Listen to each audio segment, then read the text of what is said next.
Chilling tales for dark nights.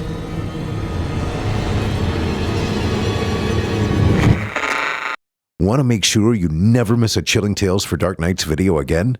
Be sure to subscribe and hit that bell to turn on notifications.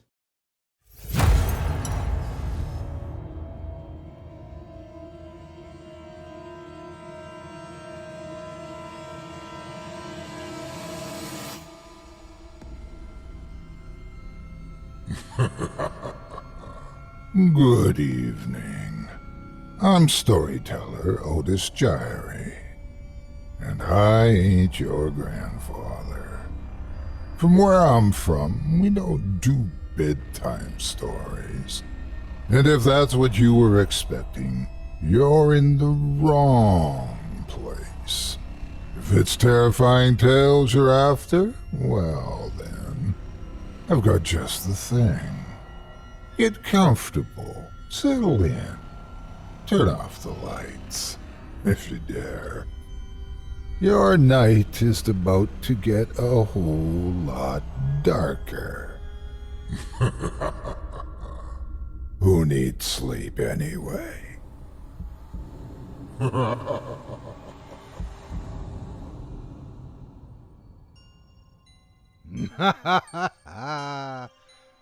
Good evening, you're listening to Scary Stories Told in the Dark. Welcome to Season 5, Episode 14. I'm your host, Otis Jiry. In tonight's episode, I'll be performing 5 stories for you about suspicious scents, ritual resuscitation, ravenous revenants, paranormal playmates, and perilous pets. You're listening to the standard edition of tonight's program, which contains the first 3 terrifying tales. If you'd like to show your support and enjoy an extended version of this and other episodes with twice the terror, visit simplyscarypodcast.com and click Patrons in the upper menu to sign up today. And thank you for your support. Now, it's time to take a walk together down the moonlit trail. So lock your doors, turn your lights down low, and settle in. The show is about to begin.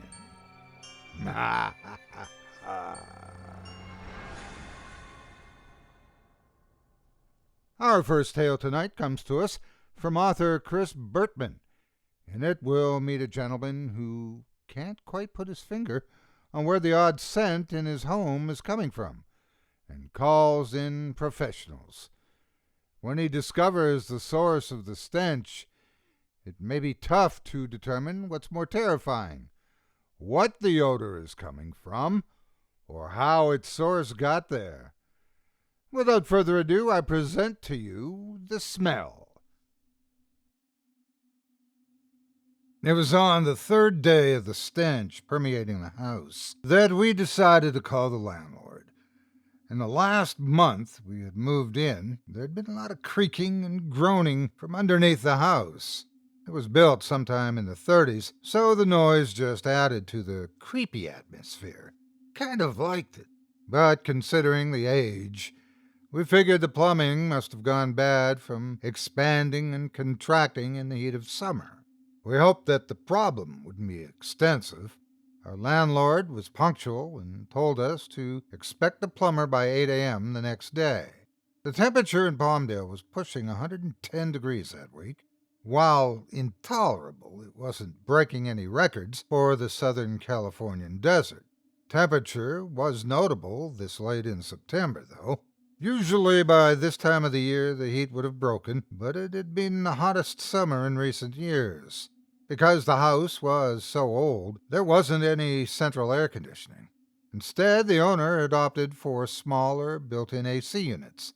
They didn't make the house that much cooler until the sun went down, but it was cheaper than central air. We had lived in the Antelope Valley our whole lives. It wasn't the best place to grow up, but it was home. Town had deteriorated in the last 10 years, and there had been an influx of homeless and vagrants in the area lately. But the price was a steal, and we couldn't turn it down. When we moved in, I'd placed a plank of wood over the opening to the crawl space to keep the dogs from venturing underneath the house. Every couple of days, when I would walk past the side of the house, I would notice the plank had been knocked over. We had 2 small dogs. It was odd to think that they were able to knock down the plank, though, as I had seen them do stranger things. After a few weeks, I was tired of putting the plank back up, so I placed some boulders I found in the desert in front of the wood to reinforce it. It seemed to hold up. I couldn't see the dogs being able to get past the boulders. Later on in the evening, we saw the dogs pawing and growling at the barrier. We laughed and joked how they were mad about not being able to get under the house. It had been almost a week, and I felt proud of my makeshift barrier. When I went to the side of the house to dismantle the facade for the plumber, I noticed there was a small hole just big enough for our dogs to fit through, right underneath the boulders and plank. Those damn dogs were resilient. I removed the wood and was assaulted by a wave of human fetid air. "Good Lord, it smells like death under there," said the plumber. I offered him an ice-cold bottle of water from the fridge. "Thanks." He couldn't pay me enough to go down there with that rancid stench. We sat in the living room while the plumber worked. He wore the least he could get away with. Windows open, fans on high speed. I was kicking myself for not investing in a window-mounted swamp cooler like Dad had suggested. Ashley mentioned she was hungry, and I cracked a joke about her eating the rest of my leftover veal parmesan from the restaurant from last week.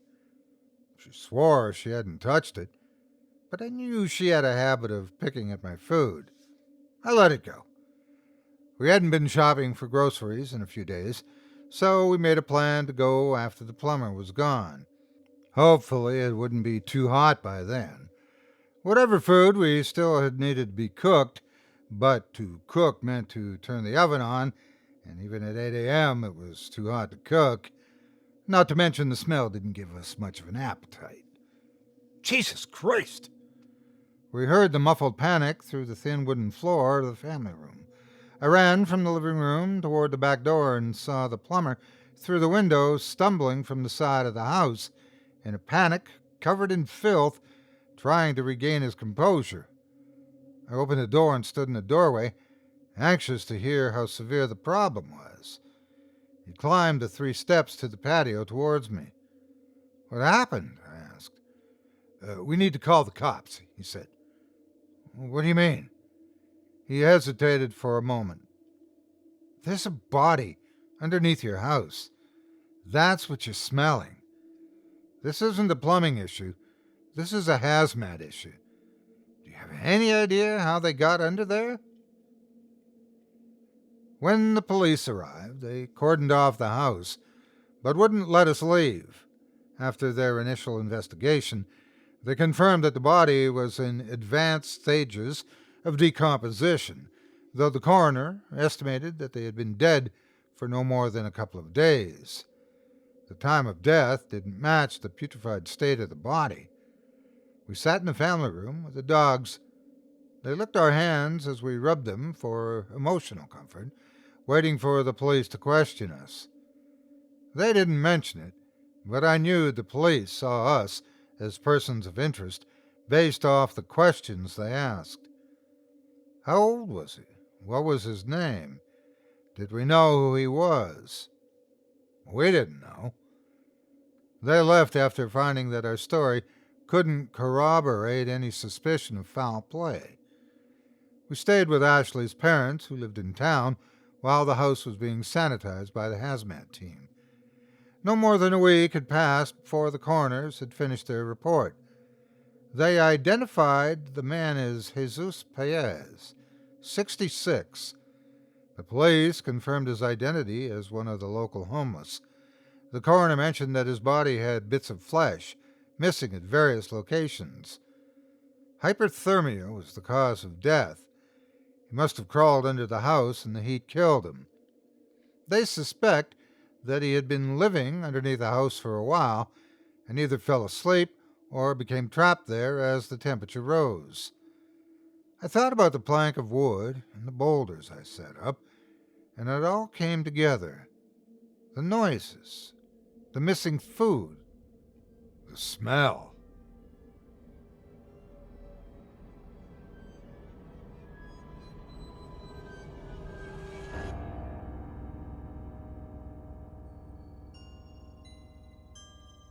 I hope you enjoyed The Smell by author Chris Bertman, as performed by yours truly. Up next, we've got a second terrifying tale for you. This one from author N.M. Brown. In it, we'll meet a man who's found a truly unusual way to keep his marriage alive, day after day. The problem is, it never stays that way for long. Without further ado, I present to you a ritual, Misguided.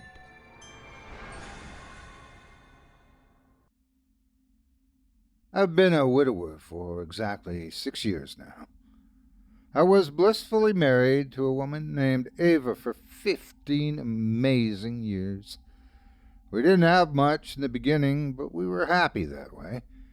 She always said she'd rather struggle with a man that she truly loved than to have luxury with a man she didn't. Ava was good to me that way. Never made me feel bad about anything. I'm sorry. Anyway, 6 years ago today, she was taken from me.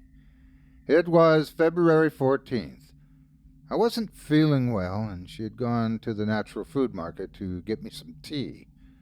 Ava always made tea when I was sick, pampered me just like a loving mother would.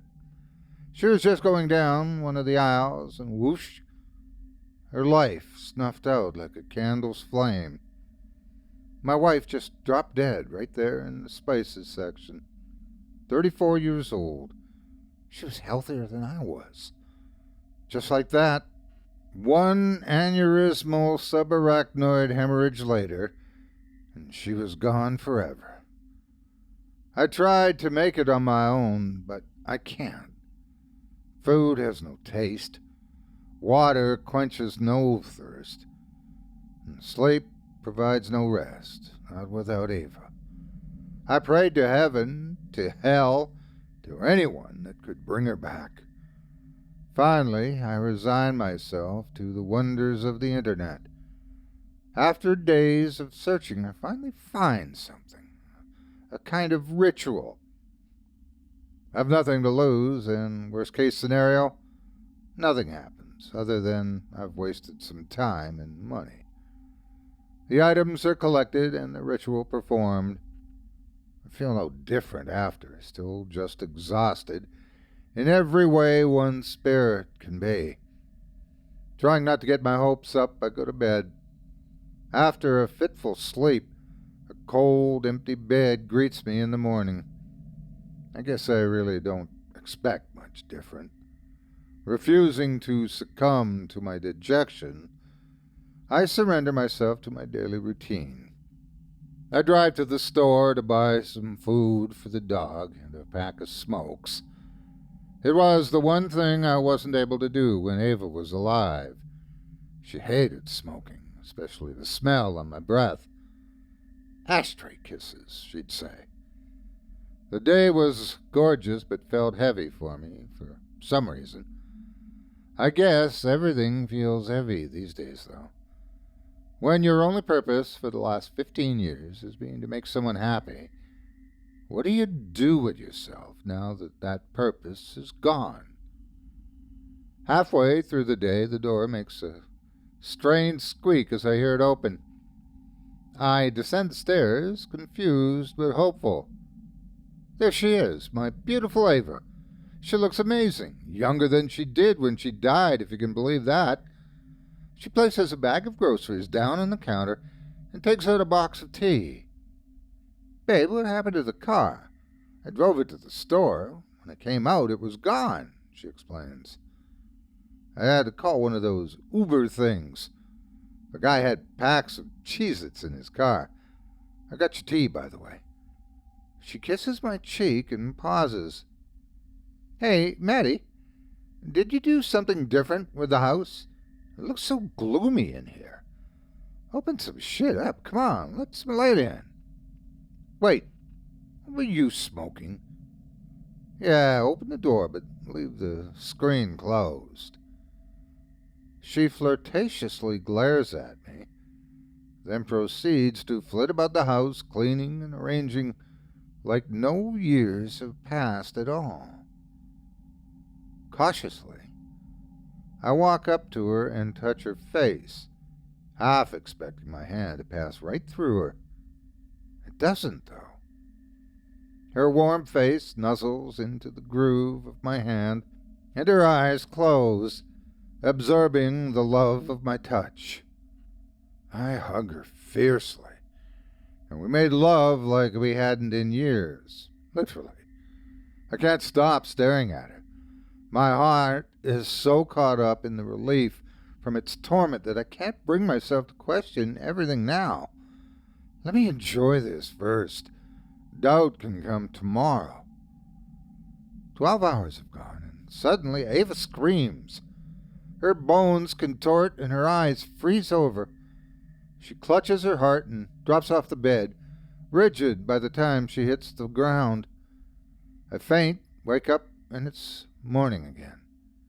Ava is lying there on her side, smiling at me, with no recollection of the night before. That first morning, I rush her to the doctor, explaining what I saw the previous night. They both stare at me with bewildered faces. Ava swears to him that she feels fine and suggests that maybe I'm the one who needs to be checked out, as if this was the time for jokes. I watched her die. After everything comes back normal, he sends us home, but not before giving me a list of recommended therapists that accept our insurance. The rest of the week continues. Other than being a little more withdrawn due to plaguing images of a dying wife, things are great. I start to enjoy her more and more, my suspicion shrinking smaller and smaller every day that went by. After all, this is what I prayed for. She's back in my life. She didn't come back a rotted corpse. She's not full of evil carried over from the other side. She's just Ava. It was exactly 1 week to the day that she returned when I'm robbed of my security. The catch to my bargain was like the hand of death gripping at my throat. We're out driving and decided to pull over and go for a walk. The sky's just beginning to fill with the colors of the fading sun. Ava drops her phone on the sidewalk. When I bend to retrieve it, she moves over to allow me room to do so. Just then, a truck swerves to avoid something large in the roadway, and Ava is hit. "Maddie, I love you!" she cries out seconds before impact. I see the beautiful blue of her eyes get lighter and lighter as her life fades. The crimson pool surrounding her blends in with her auburn hair. I call for an ambulance to hold my love as I wait for help, even though I know there is none. Nothing can help her now but the sweet release of the afterlife. They take her away and I sob hard. You would think the agony of seeing my wife die for the third time would take on an almost surreal kind of element to it. However, it becomes more and more devastating each time that it happens. Am I in hell? It feels that way, but I haven't really done anything in my life to deserve such a fate. Not to mention, I'm most definitely sure I'm not dead. My pounding headaches and constant sweat-stained nightmares make me sure of that. I awake the next morning once again to the chill of a cold, empty bed. This time, though, I smell bacon. I can hear Ava's lovingly tone-deaf voice singing from the kitchen. All you gotta do, man, hold her when you want to squeeze her. Don't tease her. Never leave her. Get to her. Got to try a little tenderness. I smile as I recognize her favorite song. However, as much as I want to rush to her, hold her and join in song, I cannot move. My mind has a moment of true insanity, like the kind where you don't know if you're in a dream, or you keep dreaming about waking up from a dream, but you're in another dream. It's madness. My mind shuts down as I struggle to sort out reality from its alternative. I continue to lay there motionless in a pool of sickly sweet-smelling sweat. Week after week she leaves me, all in different ways. It seems like the more I try to keep her safe, the more violent her deaths become. She chokes on a homemade dinner I make her the first week of September. She's struck down by a seizure that causes cardiac arrest in the middle week of October. The 3rd of December, I thought I finally beat it. She lays down next to me and just falls asleep. There's no blood, no screams, no demons taking over her body movements, just sleep. I leave to take some medicine, and when I come back, she is still there. I get so excited. I actually jump up and down with joy until I see that her eyes are open. They are fixed in a lifeless, 1,000-yard stare. The iris is almost a blue-white. Again, she is gone. So I lay there and hold her body until the morning breathes life back into it. I know the marble-cold skin will be replaced by warm-breathing silk by the time I wake again. Ashamedly, after about the 16th week, in a fit of insanity, I kill her myself. In the most respectfully loving way possible, if there is even such a thing. The look in her eyes as she realizes what I've done was worse than any death I had seen thus far. I think that look will stick with me the most. I see it in her smile when we make love, when she cries at something beautiful.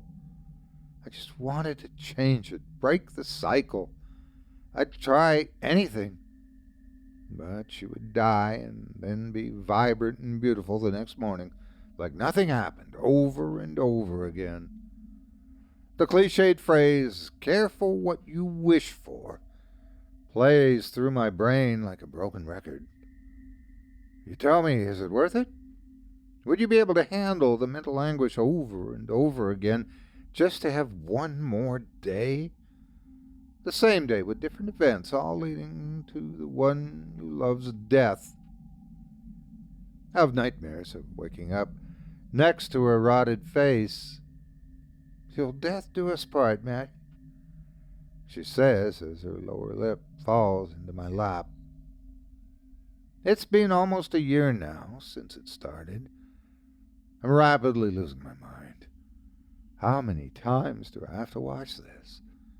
As if once didn't burn it into my every thought. It will always be the last thing I see before I go to sleep, and the first thing I think about in the morning. Her image is perverting to me. Her eyes are starting to look the same alive as they do when she's dead.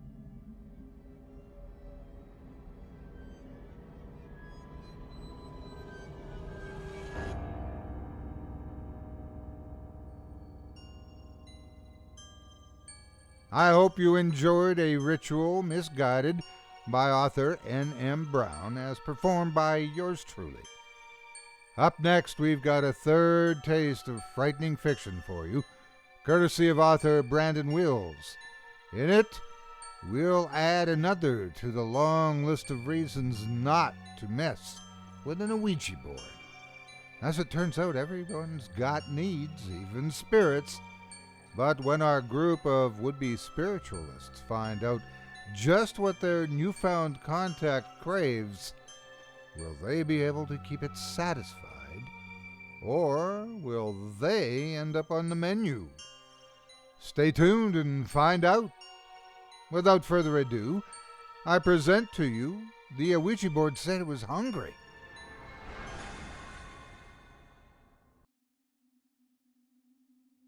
My name's Henry Himura. I work for a large law firm situated near downtown Los Angeles. We've handled some of the biggest, most controversial cases in the last 2 decades and have built quite a name for ourselves. I'm using a pseudonym because, as you'll hear, the story is almost fantastical, nearly too frightening to believe real. I don't want to ruin a career I've spent so much time and effort building just because some people don't want to believe the truth of what's out there. First, I just want to issue a warning. Never, ever play Kukuri-san. No matter how innocent the internet or books may make it sound, don't do it. This is the story of how my life changed forever and how I lost something so dear. Spirit boards come in all shapes and sizes, and various names as well. In the U.S., the most common one is an Ouija board. They're intended as children's games, when really, you can unleash something so powerful and evil that it may never be bottled. Spirit boards are just a portal to the other side, a way for spirits to communicate directly with the living, and that spirit can be good or a total evil menace. According to my research, you can use just about anything as your spirit board. In my native country of Japan, we played a game called Kukuri-san. With this game, you mention the spirits about your future, and they will sometimes answer, maybe not with the answers you're seeking. We would take a coin, place it on a paper with some words and numbers written on it, and the coin would slide across to answer your question. After you were finished, you were supposed to tell Kukuri-san to go home and slid the coin to the red Torji symbol at the top of the paper, and then tear the paper into 48 pieces or burn it.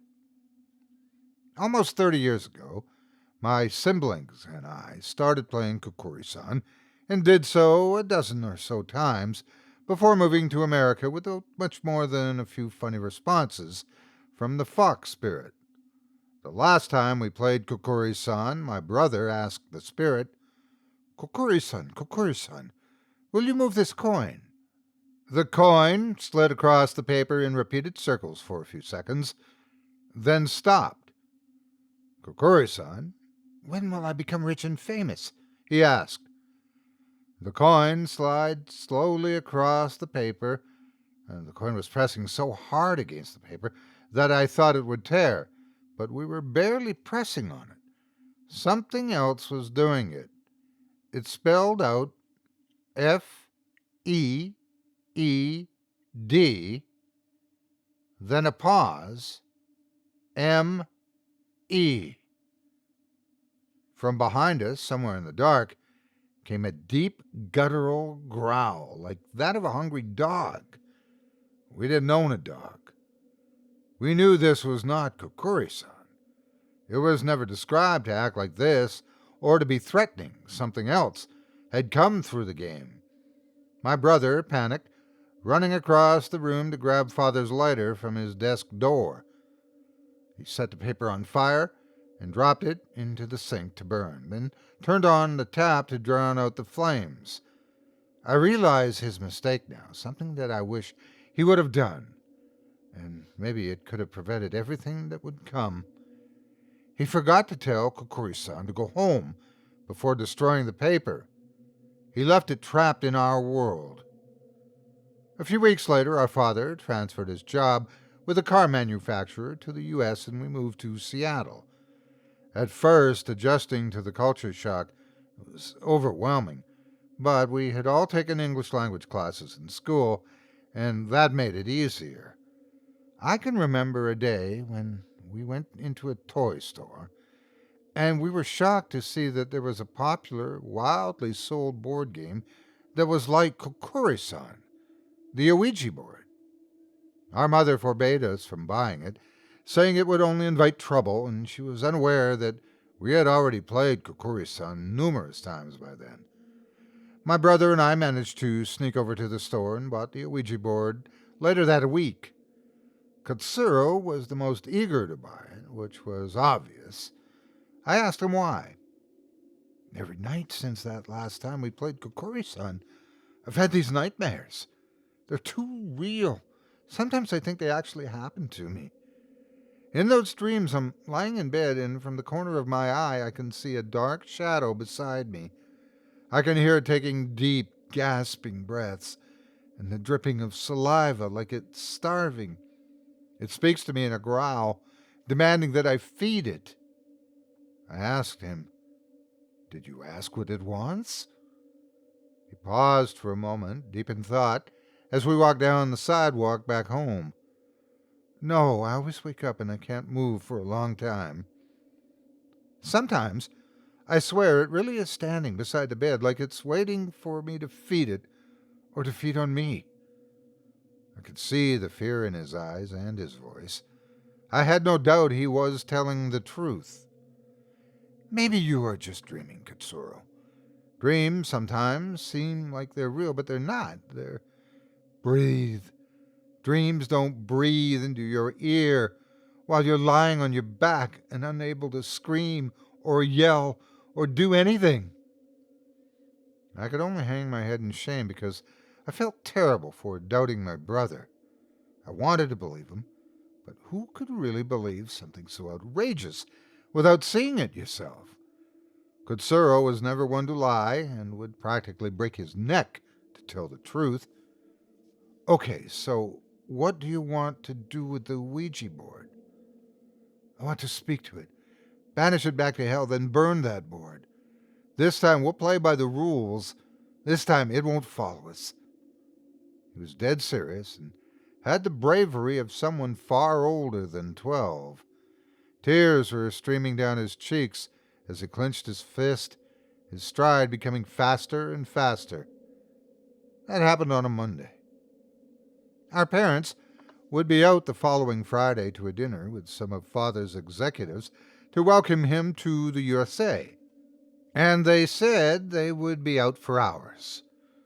I was in charge because I was the oldest at 15, and so I had to keep an eye on my siblings.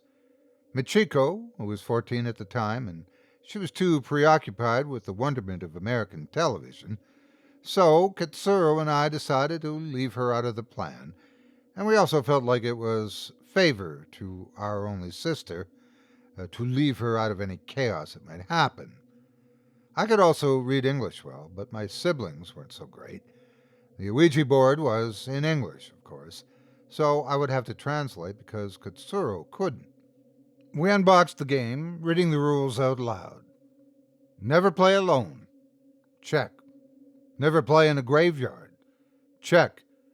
It made me double think if any were nearby, but I didn't believe there were. Never burn it. This one Katsuro became frustrated over. "Oh, why not?"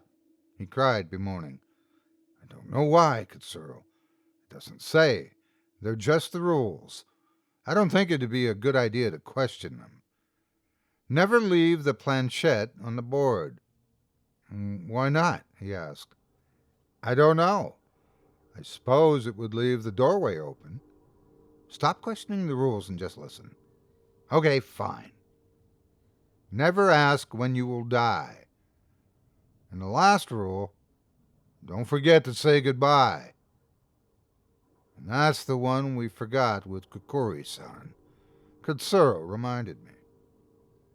Thunder was rolling outside, and it sounded very close to the house. Then lightning crashed, casting the whole house in a bright light like a camera flash. "Yes, Katsuro, and let's not do that again." I put the rules back into the box and slammed my palms on the table. "If you so much as try to break any of those rules, I will not be blamed if something gets you." "I won't." "Good. Now let's hurry before—" That was when the lights shut off. Katsuro flipped the light switch several times with no effect. I remember groaning with indignation at the annoyance. What I hadn't noticed then, and what I wish I would have, was that Michiko never asked what happened, or even made a sound about the power going out. We would see why later. No! It shut off the lights. It's onto our plan. And the fear was growing in his voice. Shut up, Katsuro. It's probably this storm. Get those candles that Mother keeps for emergencies. Hurry. Katsuro fetched the candles with an eagerness I rarely saw in him. He was running at a pace, and I couldn't see him, but I heard him rummaging through the cabinets at a frantic pace, followed by the padding of his feet coming back down the hallway. Got him! Okay, I hope you didn't break anything, I said as I leered at him. Anyway, let's make them around the table so we can see the board better. I wish the power was working. His voice was quaking. I do too, but we'll have to wait for the power company to fix it. I struck a match, but it went out with an abrupt hiss. I thought that the match was just a dud, so I struck another, and the same thing happened. My annoyance was building at this point. I struck another, and another, and another, all of them snuffed out within a second of being struck. My brother found a stick lighter and tried that as well, but it did the same thing. There was no gust or blowing of the air conditioner that could cause that since the power was out. Finally, after several attempts, the spirit allowed us to light our candles, as if it were mocking us. We began to play Kokori-san on the Ouija board. Katsuro went to the window by the dining room table and opened it. The ozone smell of the thunderstorm flooded the inside of the house, and the loud rumbling of the thunder filled the house. We moved the planchette from the box and placed it at the bottom. After a few moments of hesitation, we both placed our hands on the planchette and started the game. Kokori-san, Kokori-san, if you're here, please move this planchette. My brother said, unsure if he was saying the word correctly. He pronounced it more like blanket, but I just shrugged and laughed. In case you haven't seen an Ouija board, the planchette is the triangular piece that players put their hands on and is used by the spirits to point out letters and numbers. Within an instant, it began spelling out H-U-N-G-R-Y.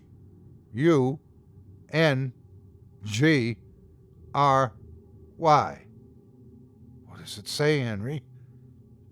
It says it's hungry, I replied, almost crying in my fear. I wasn't sure why I was afraid, but something about the way it jumped straight to its demand was blood-chilling.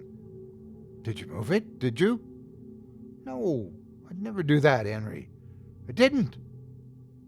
I believed him. I could feel the tightening grip of fear in my stomach.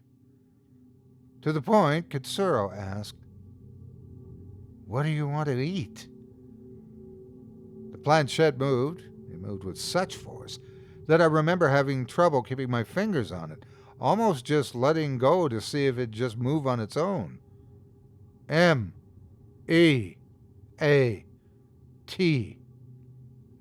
I nearly flung my hands off the planchette and ran out of the room, but I reminded myself that I was the older one, and I had to be strong for my little brother. I also wasn't sure what would happen to us if I did let go. I will find you something, Katsuro answered, nearly jumping from his chair. He was dashing toward the fridge. No, don't give it what it wants. You'll make it... That was all I got out before a shearing pain went down my back, a pain so strong that I found it hard to breathe. I fell to the floor, writhing in the sudden screaming pain. Gasping, I moved my hand under my shirt. I winced as it touched the pained area and saw blood when I looked at it. Katsuro, look at my back, please. He was digging through the refrigerator by then, almost ignoring me entirely, as he looked desperately for something to offer. He casually looked over his shoulder. I'll be right there, he said as he shut the fridge, and came running over to me, his little arms carrying wrapped ground beef that he sat on the table. He looked at my back and gasped, "Henry, there are 3 long scratches going all the way down your back. What happened?" "It was that spirit. It did that when I told you not to feed it. You're just going to make it stronger, Kutsuro." We both made eye contact with the ground beef, but the packages were empty. There was no sign that the packaging had been cut, torn, broken into whatsoever, just empty packages. The planchette moved again, this time without us touching it.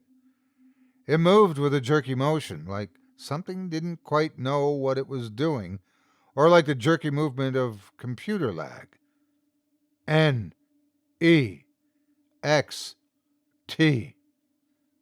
Then it slid to a blank area and back onto the board. B-L-O-O-D.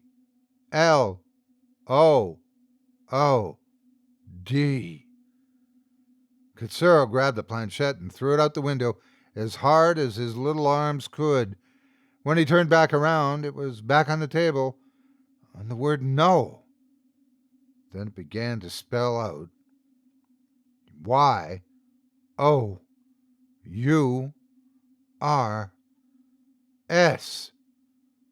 I moved the planchette to the word no and then to goodbye. But then it moved on its own to the word no and spelled the next word so fast that I could barely tell that it said S-I-S-T-E-R.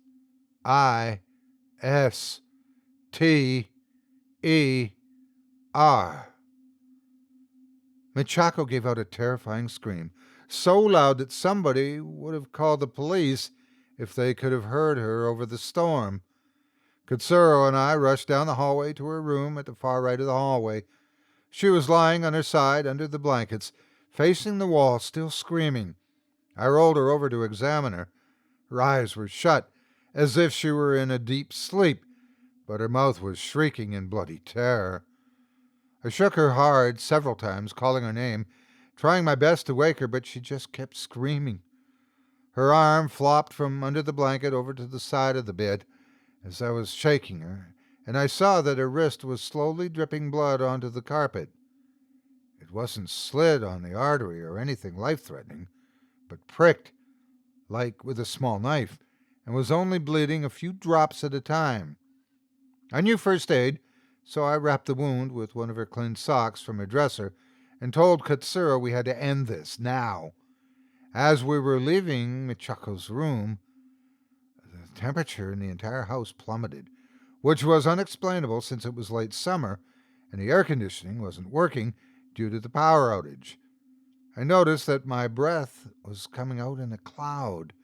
The lights began to flicker then, and I saw something standing at the end of the hallway, a pitch-black figure about 7 feet tall, nearly as high as the ceiling. It looked like a man, but it had long, skinny claws instead of hands, and a smile filled with pointed teeth. It was gone once the flickering stopped a few minutes later. It was showing us what it was, and I knew that it was warning us to continue, or else. Kutsuro and I sat down at the table, placed our hands at the board. "What can we do to make you go away?" The planchette moved to no, then goodbye. My brother sighed, but then gave out a shriek of terror as he was jerked to the floor and dragged down the hallway by some invisible force. I jumped up, grabbing his hands, pulling with everything I had, but couldn't budge him. It was going straight into his closet. He kept screaming, "No! Please, no! Stop! Just stop!" as he was being forced down the hallway and inside his bedroom closet. From within the closet, I saw yellow eyes and a wide smile staring back at me. I grabbed onto Kutsuro's hands, trying my best to stop it, but it was no use. The closet snapped shut with a hard and powerful slam, and Kutsuro went inside. Out of panic and desperation, I tried to open the closet doors. After multiple attempts, the doors finally opened. My brother was not inside. Inside were piles of styrofoam meat trays. All appeared to have been opened recently. I realized later that Katsuro had been spending his allowance on various kinds of meats for this thing. I also found another Kokuri-san paper under some of the trays. I tore it into 48 pieces, along with the Ouija board, burned them, and threw the ashes into the wind, thinking maybe that it'd summon him back. It didn't. He did not. It's been nearly 20 years since he went missing, and we filed that missing persons report. My parents assumed that he ran away to go back to Japan. The move had been hard on him, and he expressed his dislike of the move often. As for the meat trays, well, my parents and the police didn't mention that detail or ask about it, almost as if they just didn't notice them. For weeks I searched for my brother, finding no trace of him. Sometimes I'd sit in his closet begging for an answer, but I'd get nothing. My parents grieved a long time, and their marriage dissolved as a result. Mother went back to Japan, while she allowed Father to keep us in America, where I finished school and later became a lawyer. My father once convinced me to pay a private investigator to find Katsuro, but as you may guess, they found no trace of him either. After I write this, there's an Ouija board on my dining room table. On the table, I also have some cheap ground beef, my brother's favorite toy, and something I have that I didn't 30 years ago. A vast knowledge on how to kill a demon.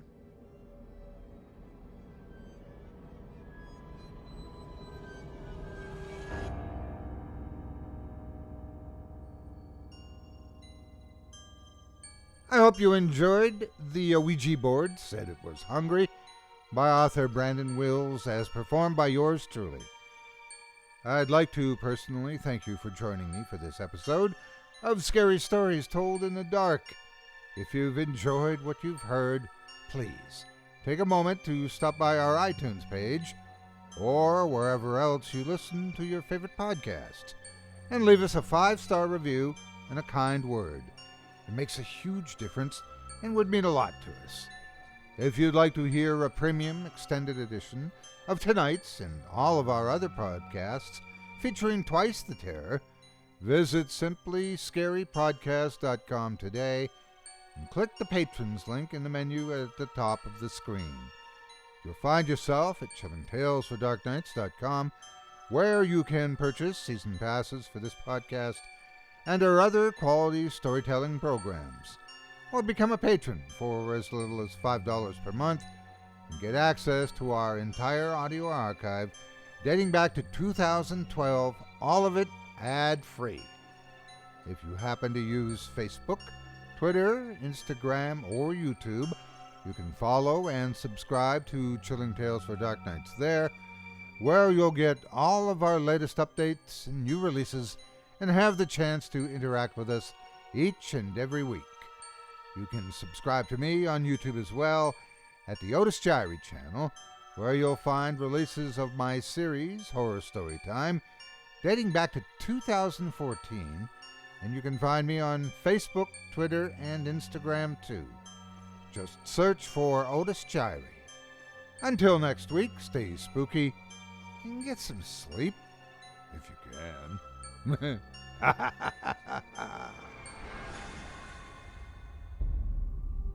Thanks for listening. You've been listening to Scary Stories Told in the Dark, a production of Chilling Entertainment and the creative team at Chilling Tales for Dark Nights, and a proud member of the Simply Scary Podcasts network. Visit simplyscarypodcast.com today to learn more about our network and our other amazing storytelling programs. Tonight's program was hosted, and its featured stories performed by yours truly, Otis Jiry. Selected stories have been adapted with the kind permission of their respective authors. Original music provided by Luke Hodgkinson and Jesse Cornett. Sound design and final mixing and mastering provided by executive producer and director Craig Groshek. Program's artwork and logo by David Romero. If you're looking for some fresh tales on a daily basis while waiting for the next podcast, check out my YouTube channel, the Otis Jiry channel, and my extensive collection of narrated tales there. Simply search on YouTube by my name, and you'll find me.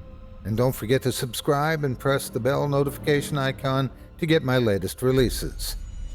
Got a scary tale of your own that you'd like performed? I take submissions. Email it to me today at otis@simplyscarypodcast.com to have your terrifying tome considered for production in a future episode of this show. That's OTIS@simplyscarypodcast.com. If you've enjoyed what you heard on tonight's program and are joining us on your favorite podcast app, subscribe to us to be sure you never miss an episode, and leave a 5-star review and a comment. Your feedback means a lot to me. You can also follow Chilling Tales for Dark Nights and yours truly on Facebook to connect anytime and get the latest updates on this and other programs and my channel. If you're listening on the Chilling Tales for Dark Nights YouTube channel, do us a favor and hit the subscribe button and the bell notification icon for ctfdn as well to get more spooky tales from me and the crew and another episode of this program each and every Wednesday. And don't forget to hit that thumbs up button to tell us how we're doing and leave a kind word or a request. And don't forget to visit us at chillingtalesfordarknights.com and consider supporting the team by becoming a patron. In addition to helping us out, you'll get exclusive access to our audio archive and ad-free downloads of all your favorite stories, including those you've heard on this program. As for me, I'll be back next Wednesday with more terrifying tales to keep you up all night. But that's all right. Who needs sleep anyway?